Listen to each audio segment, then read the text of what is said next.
She blame shifted from the moment he was born and she saw he was sick. Yolandi tried to resuscitate our daughter, literally on my chest, and they declared my daughter at 17:44. My husband, I remember afterwards telling me, I felt like I was sending you na die slagbale toe. Yolandi would give them something called a rescue remedy, but in fact it's actually Cytotec. The mothers never gave consent because they didn't know what they were drinking. Yolandi Maritz was a cowboy and a very evil person who thought that she could play God.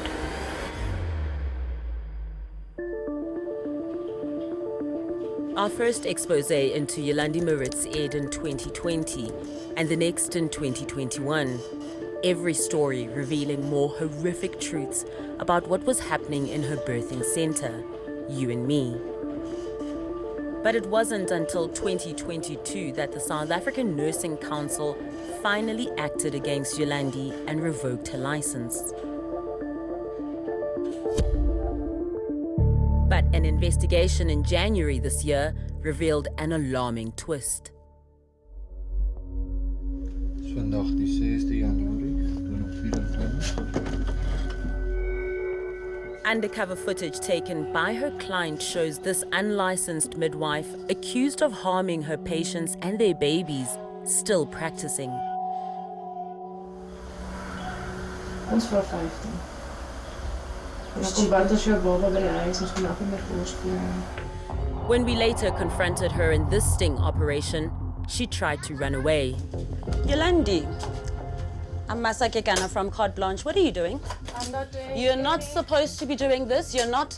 I want to understand why you think you're above the law. Do you know how many babies have died under your care? And you continue to do this. In the aftermath of this story, more patients came forward to share their stories about Yolandi, who now had the surname Forshire.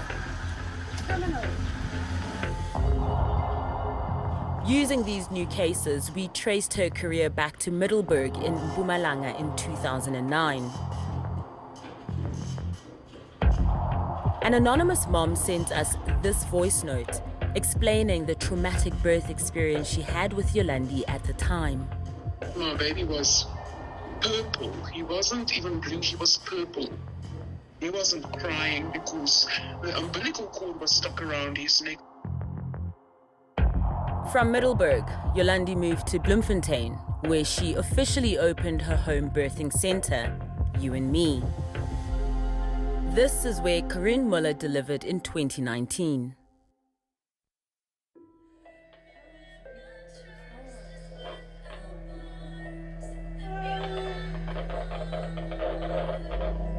When we got to Yolandi, I was already 5 centimeters, so halfway there. But I think everything changed then when she told me to get into the bath, and then she gave me a bottle of water to drink. Like almost every patient we have spoken to, Corinne remembers Yolandi giving her what she called rescue remedy, which according to the staff at You and Me, was a drug called Cytotec.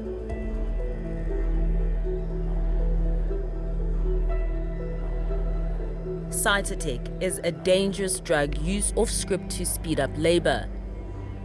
The danger is that it overstimulates the uterus, so much that there is no space between contractions for the baby to get oxygen, and it goes into distress. I couldn't cope with the contractions anymore. Between the contractions, there was no break. It was contraction upon contraction. When Corinne's daughter was eventually born, she had to be resuscitated and was later diagnosed with cerebral palsy, a birth injury caused by asphyxiation or a lack of oxygen. Corinne has been fighting for justice ever since.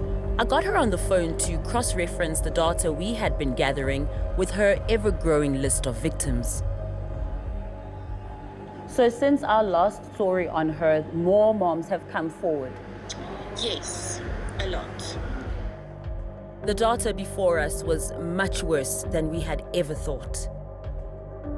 In 2014, 2 babies died. In 2015, 1 baby passed away and 1 was diagnosed with cerebral palsy. 2017, there was 1 death. 2018, there were 2. In 2019, there were 3. In 2020, there were 3 infant deaths and 1 baby diagnosed with cerebral palsy. Of the 62 mothers we managed to get information from, 14 said their babies had died, and 4 were diagnosed with cerebral palsy. But these are just the ones we know about. How did the South African Nursing Council, or SANK, as the regulatory body, miss this? Unfortunately, I never felt that they handled this with urgency. I remember how I actually had to call them every second day or every third day to ask them what's going on. It's shocking and it's very scary. But Corinne was not the first to lay a complaint against Yolandi with SANK. Venetia Pretorius contacted SANK back in 2015. Until today, she had been too afraid to go on camera. Until now. I remember pushing with everything I had in my body, and she just said to me, "You're not pushing correctly. You're going to make sure your baby doesn't come out alive." And I said to her, "Excuse me?" After nearly 12 hours of labor, Yolandi repeatedly used forceps to get Venetia's son out of the birth canal. The 4th time she put them in, she said, "Just hold on." And my husband grabbed me. My friend kept my leg on the one side and Imka on the other side, and Yolandi just pushed. And she just said, "Sy skeer ongelooflik. She's tearing." And I said to her, "What is tearing?" She said, "Just go." And I remember her gloves being full of blood. When Venetia's baby was finally delivered, he was blue. He made a funny noise, like he was breathing through his phlegm or something in his mouth. And she just told me, "Leave him, he's just tired." And I said to him, "He's not tired, he's blue." Venetia's son passed away a few days later. The official diagnosis was asphyxiation. Soon afterwards, she laid a complaint with SANK. So you sent this information to SANK? Yes. And you get no reaction? No reaction. No response? Nothing. Not even a "thank you, we've received it" kind of thing. No response whatsoever. But it wasn't just Venetia who had allegedly been ignored. This midwife, who has asked to remain anonymous, says she tried to report Yolandi in 2018 after a baby referred to her died. But SANK wanted evidence she couldn't provide. I got a response saying that I needed to get an affidavit certifying the patient's details and the people involved. And with Poppy, I was not allowed to do that. So basically SANK dismissed your concerns? Yeah, I mean, they make it impossible to actually report somebody. Why had SANK seemingly ignored these complaints and not acted against Yolandi years earlier? We needed answers. Previously, SANK had refused to go on camera but had now agreed to an interview. Benjamin Hobler is the Senior Manager for Legal Affairs. When was SANK first made aware of Yolandi Maritz? We received our first complaint against Yolandi Maritz in 2016 from the Volksblad newspaper. This is the case of Venetia we're talking about. And she says she reported the matter to SANK in 2015 already, before she went to the media. I'm not privy to that information. I don't. Hobler asked to be allowed to consult with his colleagues on Venetia's case, but returned with no further information. According to SANK, Venetia never reported anything. However, they had investigated her case based on a 2016 newspaper article. What happened with that investigation in 2016?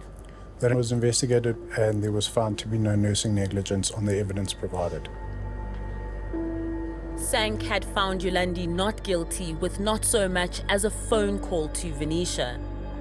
In fact, she only found out that there was a case after Yolandi posted this letter on social media, stating that she had been found innocent.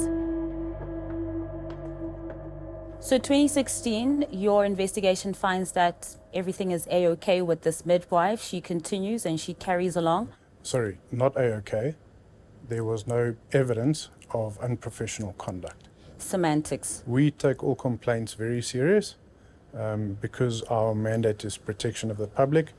Now, in 2018, there was a SANK member, a registered midwife, and she was concerned about the number of patients that she was seeing who were coming from Yolandi's care.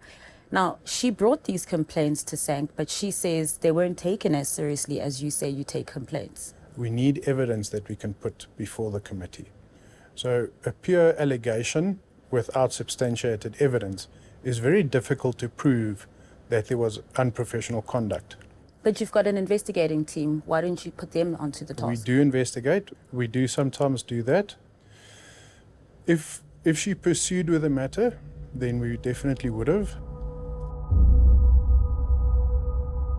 After finding no evidence of unprofessional conduct in Venetia's case in 2016, in 2022, SANK called Venetia in to present her case again. And this time, it found Yolandi guilty of negligence, including using forceps, which is outside her scope of practice. I just want to take a look at the timeline here, at the number of babies that had died between that period. From 2015, there's a dead baby, another CP baby, 2017, 3 babies dead, and in 2018, another baby dead. Did you not at some point go to You and Me Birthing Center and do an audit and see all these deaths that were taking place almost on an annual basis? We do sometimes have instances where we do investigations at facilities. Did you do it at You and Me Birthing Center? Not to my knowledge.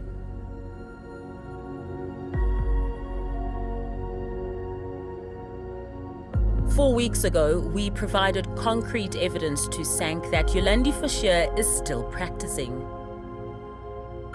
It said the information was shared with the Hawks, but to date, no action has been taken. Another system that seems to have failed its mandate to protect the people of South Africa. It makes me scared to think that she's still out there, carrying on.